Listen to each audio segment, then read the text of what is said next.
Bu ta'm, bu lazzat, bu anordan ko'ra qizilroq va ancha yopishqoq va metall kabi achchiq.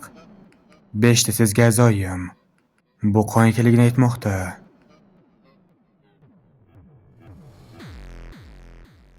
Biroq bu boshqacha. Jang paytida men juda ko'p qonni tatib ko'rdim. Keyin men tatib ko'rgan qon qanday edi? U hayot, issiqlik va issiqlikning tebranishi. Bu hayot edi. Ammo men hozir nimani his qilyapman? O'lim.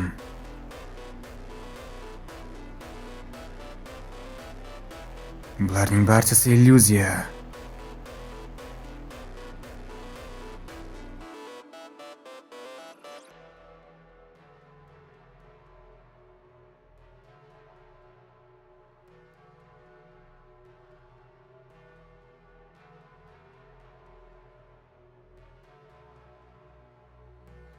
Axir bu bo'lishi mumkin emas.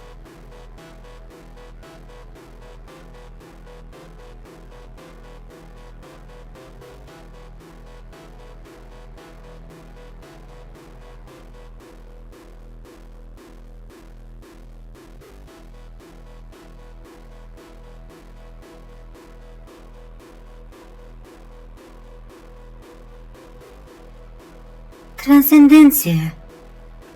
Transsendensiya barcha beshta sezgini rad etish orqali yaqinda illyuziyadan qochishning bir usuli. Bu aytilgandan ancha qiyin. Hatto birinchi darajali shaman ham o'z his-tuyg'ularini butunlay rad etishga qiynaladi. Lekin bu bola u hatto shaman ham emas. Bo'lishi mumkinmi? U bek shamanga xos fazilatlar bilan tug'ilganmi?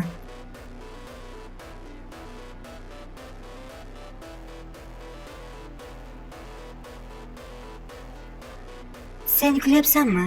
Sen illyuziyadan qochgandirsan. Lekin haqiqatan ham o'zingda ustunlik bor deb o'ylaysanmi? Yo'q, menda shunchaki qiziqarli fikrlar bor edi. Qiziqarli.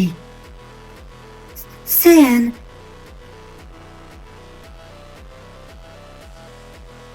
Usta Chunning xulosasiga ko'ra, Yin maktabining asl kitobi ruh qanchalik qari bo'lsa, ularni bu dunyoga bog'laydigan idishiga bo'lishi kerakdir. Shunday qilib bu kitob uning idishi bo'lishi kerak.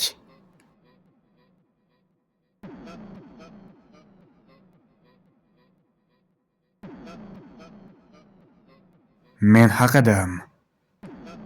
sen oddiy odam. Qanaqasiga?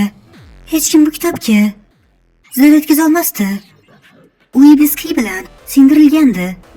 Shuning uchun birinchi darajali shamanlar uni yo'q qilishga ko'p urinishdi.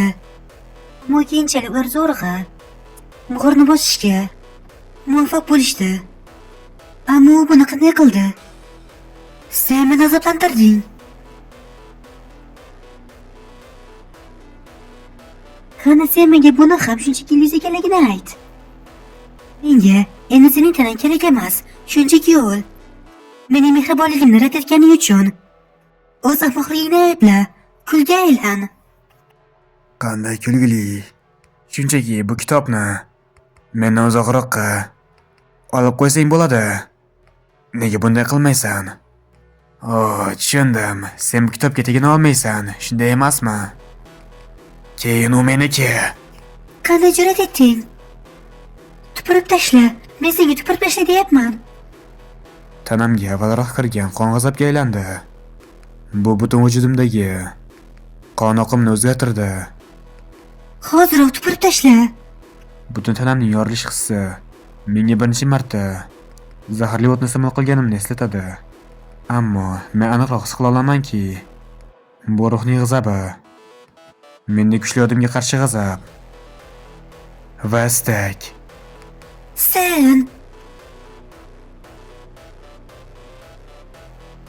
Sen ahmoq, oddiy odam.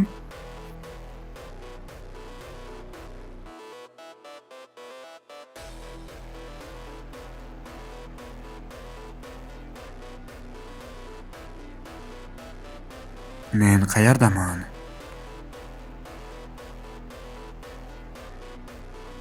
Jasadlarning cheksiz ummoni.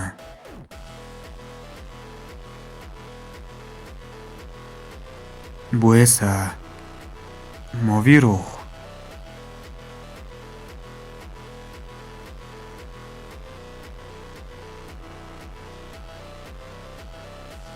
Men uning nima deyotganini eshitmayapman. Lekin men uning g'azabini aniq his qilyapman.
Bu nima? Qizillikmi? Men endi sening ruhingman. Ha, menda moviy ruh bor. Bu dahshatli tush bo'lishi kerak. Sen meni hoziroq qo'yib yubor.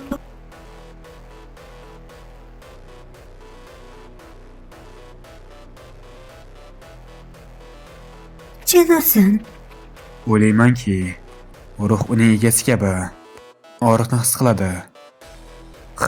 Keyin iblis rohib haqida nima deyish mumkin? Ayni paytda iblis rohib qayerda? Xo'sh, bundan buyon birga bo'lamiz shekilli. Nega o'zimizni tanishtirmaymiz? Men Mokyon-Vun, sizchi? Men seni nima deb chaqiray? Agar menga aytmasang, men senga o'zim xohlagan nomni qo'yishim mumkin. Qizil, go'ngqo'ng'iz. sen qildan o'zganmisan?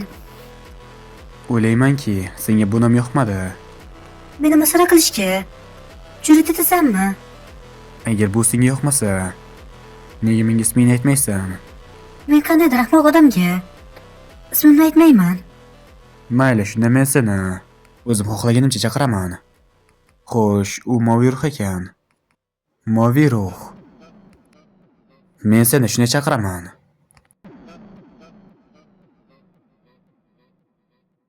U juda ham egoizmga ega.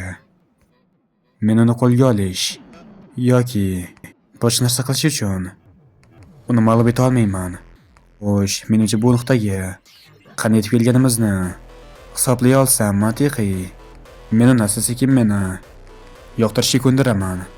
Nima bo'lganda ham inson terisiga o'ralgan kitob. Moviy ruh. Buning ichida nima borligini bilasanmi? Moviy ruh kim? Men uni tanimayman. Men bilmayman. Mendan hech narsa so'rama.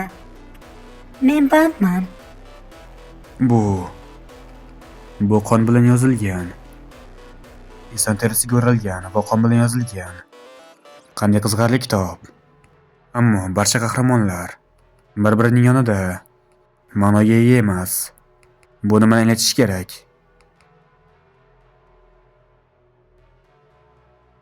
U menga tez orada buni aytmaydiganga o'xshaydi. Qancha vaqt menga qarab turmoqchi? O'ylaymanki, buni o'zim hal qilishim kerak. Umidsizlikka tushmasdan boshqa shaklning ongiga tayan. Yo'qlikdan avval shakl bo'lgan bo'lsa kerak. Ko'rinadigan narsa aslida bo'lmasligi mumkin.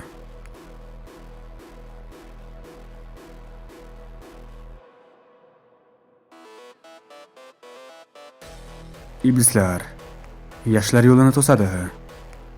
Ammo so'nggi qon hamma narsani o'zgartirishga qodir. Yopishib qoldimi? Bu bo'lishi mumkin emas.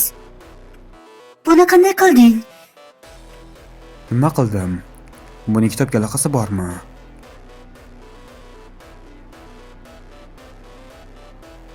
Yo'q.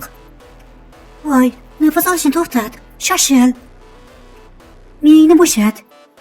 Hech narsa haqida o'ylama.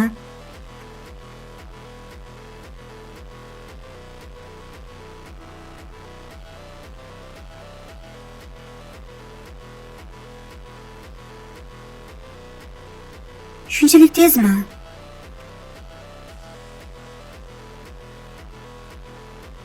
U allaqachon bog'lanish marosimini bekor qilgan. Qanday qilib din san'atini o'rganmagan odam uchun bu mumkin? Yo'q, u hatto bog'lanish marosimini bajara olgani ham mo'jiza. Men o'limdan keyingi hayotimda birinchi bor shunday narsaga guvoh bo'lyapman. Men bo'g'ilib qolaman deb o'ylagandim. Bu hozir nima edi? Buning sababi sen bog'lanish marosimini to'g'ri nazorat qila olmading. Sening nafas olishing noto'g'ri edi. Endi tushuntirasanmi?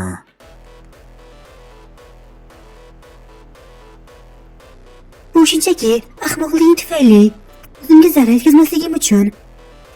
Xo'sh, bu bog'lanish marosimi uzunmi? Bu shunday ishlanadi. Sen narsalarni o'zingga tortasan va ular yopishadi. Sen o'zingni xohishing bilan bir narsaning tabiatini boshqarasan. Men buyumlarni tortdimmi? Lekin nega mening oshqozonim juda og'riyapti va tomirlarim taranglashdi. Chunki sen hech narsani jalb qilmading. Sen qiy oqimini boshqarding, lekin kitobdan keyin hech narsani tortmading. Tabiiyki, qiy va boshqa narsalar aralashib ketdi. Buni sinab ko'r.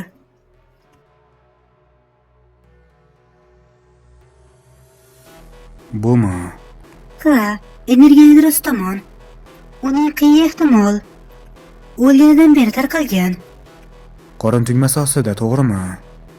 Men senga hammasini aytib berishim kerakmi? Ha, mayli. Endi boyagi so'zlarni ayt. Umidsizlikka tushmasdan boshqa shakldagi onga tayan. Yo'qlikdan oldin shakl bo'lgan bo'lishi kerak. Ko'rinadigan narsa aslida bo'lmasligi mumkin. Iblislar yoshlar yo'lini to'sadi. Ammo so'nggi qon hamma narsani o'zgartirishga qodir.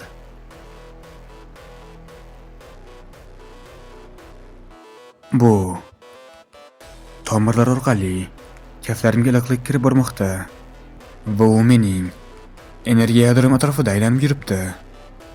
Har qanday narsani tortish va uni yopishtirish. Bu narsa qiy bo'lishi mumkin bo'lsa ham, sen buni his qilyapsanmi? Bog'lanish marosimi shunday ishlaydi. Mening tanamni iliq energiya o'rab oldi. Qiy, demak Go'xcha aytgan narsa shu edi.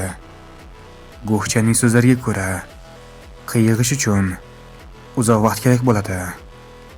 Biroq bu menga boshqa odamlarning ichki energiyasini o'zlashtirishga imkon beradi. Shunda men qiyni tezroq to'plashim mumkin.